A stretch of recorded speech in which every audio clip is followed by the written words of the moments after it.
Thank you for joining us today. I'm here with Ryan Purpero with U.S. Bank Brian Lyon. Sure. You're live with Ryan. is one of our top lenders in California. He does a fabulous job. I've been working with him for well over 10 years. But we're going to talk about a 30-year mortgage today. But Ryan, give us a little bit about yourself. Yeah, so my name is Ryan Purpero. I work for U.S. Bank Home Mortgage. I've been primarily serving Irvine and Orange County for about 11 years, been in the mortgage business for a little over 18. I have, reached the $1 billion mark, so I'm a quote-unquote $1 billion producer, so I've had a chance to... That's a lot of zeros. Oh, yes, absolutely. So I had a chance to do a fair amount of transactions and learn through a lot of them, and here we are today, still with RE/MAX 10 years later. So. You're doing a fabulous job. You're just kicking in the rear end. Thank you. I know you had a great year last year. I appreciate you joining us today. We're going to talk about a 30-year. Just want to give everyone a little bit of an overview of what a 30-year mortgage is all about and how do you start it and what do you do if you're going to go buy a home.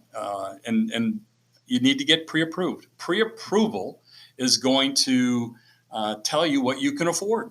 And without having to sell the children or, have to worry about selling a car or something down the road. It's a full doc loan nowadays, and it's important. When we had the crash in 07, 08, it was ugly. I mean, ninja loans, no income, no assets, no job. You could say I was making $10,000 a month and they wrote you a check to give to escrow to close the deals.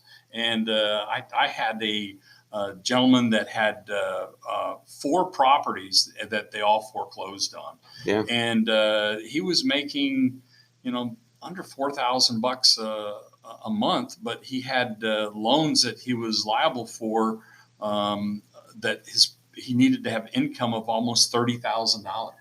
But what everyone was doing was they were jumping on the bandwagon because the property values were going up so fast. Yeah. And everyone thought that it was never going to stop. So now we're back to full doc loans. And so let's kind of walk through that process, right? Yeah. I in turn have someone come to my open house and they don't have a pre-approval. They haven't talked to a lender. The last time they talked to a lender may have been 15 years ago, or they never have. So when I in turn turn them over to you, give you their contact information, you follow up with them and do what? Well, say hello first, introduce myself. What we do is we do a full application. Right. We talk about where they're living currently. We gather things like Social Security, birth date, how long they've been in their employer. We then, gather documentation supporting those pertinent information, such as W-2s and tax returns. Employment, don't lose your train of thought, but employment, basically, you're looking for stability, usually a couple of years, right? Yeah, so we really want to average income for 2 years. Obviously, if someone's issued a salary from an employer, you don't necessarily need, 2-year history of that salary because it's kind of guaranteed and, projected moving forward. But I think that, with someone that's self-employed, a little bit more detail, we do a 2-year average of business and personal returns. Right. There's a formula that Freddie Mac derived and has continued to change and evolve over the years. But 2011 is the most late model that we use, their formula for income calculation. Right. For those folks that are self-employed. But we look at, the tax returns, the W-2s, their savings, their retirement accounts, because we can use those for reserves. Right. And that's often a very, very common source for down payment. People can access loans from 401k plans, and it's a great source for home equity. Yeah, and then you can get that, you can work with your 401k and you can take the monies and you're actually borrowing against yourself. So that's a good opportunity. Actually paying yourself the interest. So. Yep. So then what's the next step from there? I mean, how long is this process going to take? Is this going to take a week, a month, 2 months? How long does this normally take? Well, some folks, reach out to us on a Saturday and they're going to start buying, maybe in a year or two, I should say a month or 2 or 3. But sometimes they walk into your open house and say, this is it. This is the house we want. So, we often have to move very quickly. So we really try to have a very high service level. I may work at a bank, but I'm not a 9 to 5. You're a direct lender. Yeah, I work for a bank, but I'm not a 9 to 5 guy. So we will try to have that pre-approval same day. Worst case scenario, 24 hours, and that's probably not very typical in our business. Right. Usually But takes a couple days. You actually do a phenomenal job. We've had many deals that we've done together with buyers that we've had the approval within a couple hours. Yeah. So that what's means needed. that the borrower is really on top of it. They've got their information, their content, and what they're going to do and how they're going to get that.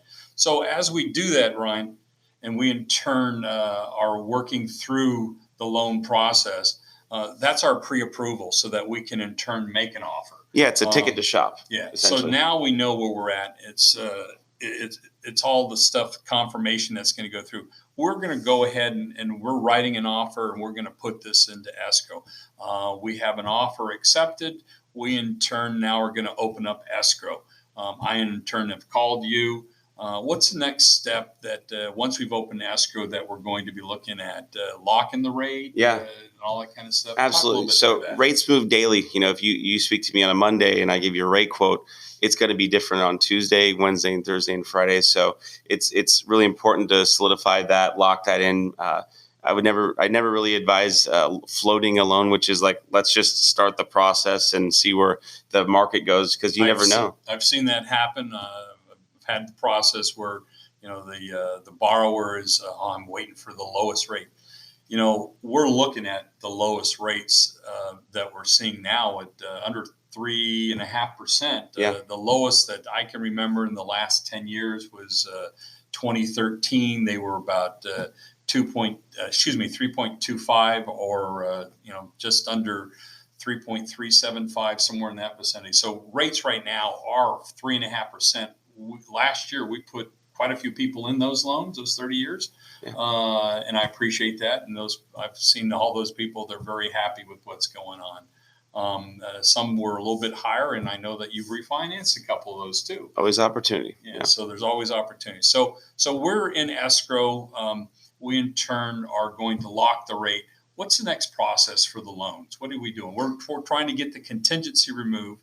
But what's your process on your end? So we will refresh documents, meaning if we pre-approved somebody maybe a month or two ago, we're going to need to update a pay stub. We're going to need to update bank statements. We're going to ask for maybe even more detailed paperwork. We'll ask for things like, credit inquiry letters. Well, what is that? When you pull credit with an institution, whether that's you're purchasing a vehicle, a home loan, pre-approval, or if you're, applying for a credit card, it will show the creditor that you have applied for credit with. Right. So we will, state the name of the creditor, the date that you pulled, and ask if any new debts have been, taken on as a result of the credit inquiry. That's something that we get up front because we know that the underwriter is going to ask for that. So we try to, go into the process asking for the docs from our clients. And that's the underwriting process that you've just spoke to. That's what they're doing. Well, no, my team actually does a lot of the work that the underwriter is going to ask for a week into the process. So right. We're thinking ahead of what the underwriter is going to want. Well, the underwriter is the actual person from the bank that's actually reviewing all the documents and making the actual, loan approval and issuing it on behalf of the bank. So, but that part of the underwriter, you basically are prepping all that paperwork so Correct. that they're not having to chase it down. I understand, and that's why I think it's important to use a really qualified lender with a team that knows what they're doing, because you know what they're going to ask. You're in turn anticipating the questions that they're going to ask or Correct. the documents to make Correct. that happen. Yeah. So, after we lock the rate, we, open up line of communication with escrow. We, submit the loan into processing. It does get to an underwriter at my institution, usually within 24 to 48 hours of submission to process. So, usually about a 24-hour turn time from when the underwriter gets the file. They'll issue an approval. They'll say, congratulations, your loan's approved. But it's a conditional approval. Right. They'll say, hey, your loan's approved, but you need to provide X, Y, and Z additional, But the loan, even though the loan's approved, it's a conditional approval. It's always a conditional approval until you guys fund. Absolutely. Because there's so many other things that can go on, and people don't really quite understand that. Correct. And what I like to do is I try to, specify whether these are what I like to call qualifying conditions. Right. or what I like to call kind of like nitpick conditions.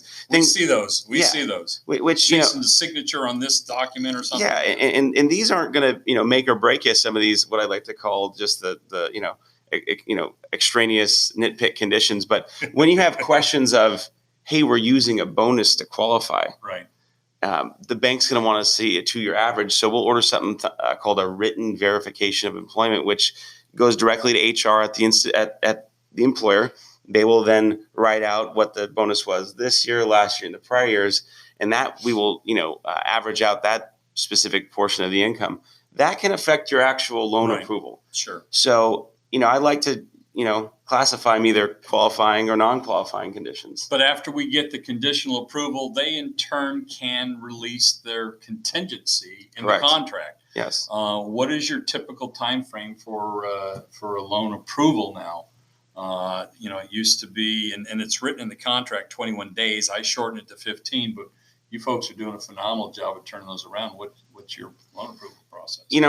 My rule of thumb at my institution, and that does change with file flow and turn times.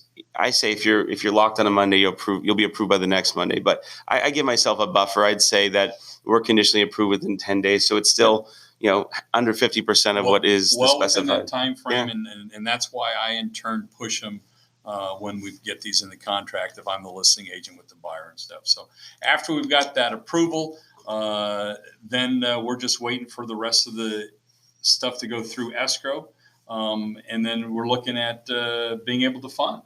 Yeah, we do release something called a CD. It's the closing disclosure. It's the last document that the client has 3 days to review, which shows the final rates and terms, showing the final closing costs, and those dollars are perfected. We go in with a loan estimate, which is a estimated costs, but the closing disclosure is going to have the fees perfected. Right. The client has 3 days to review, but that can affect your closing. So sure. that closing disclosure needs to go out at least. That closing disclosure can go out. If you've got a typical 30-day escrow, you've got your loan approved in 10 days or 15 days or 21 days. The CD goes out for 3 days. We're now looking at maximum at 21 days. We're looking at 24 days. Yeah. We actually should be able to close pretty easily within that 30-day time frame. Absolutely. As long as escrow's got the rest of the information going and all the title and all that kind of stuff. So bottom line, when we're doing that, we're in turn going to get the loan funded. It goes through escrow and then goes to title and gets this thing all taken care of. And then all of a sudden we got a closed process. And my greatest phone call in a escrow is we're confirmed. Yeah. And that's what we're looking for. And keys. I'm hearing from Ryan that that loan went through and we're giving the buyer the keys. So Ryan, I appreciate you walking through the 30-year loan. Absolutely. And maybe we can talk about some other topics after this, but we'll have additional information to get a hold of Ryan in the show notes, and we'll go from there. Beautiful. Thank you for joining us. Thanks for having me. Thanks for watching and listening. Don't forget to like and subscribe.